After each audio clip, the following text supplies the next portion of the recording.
Kim ortiqcha so'zlarni tark etsa, unga hikmat beriladi. Kim ortiqcha qarashni tark etsa, unga qalb xushuyi beriladi. Kim ortiqcha taomni tark etsa, unga ibodat lazzati beriladi.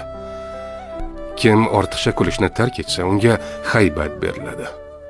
Kim mazaxni tark etsa, unga baho beriladi. Kim dunyo muhabbatini tark etsa, unga oxirat muhabbati beriladi.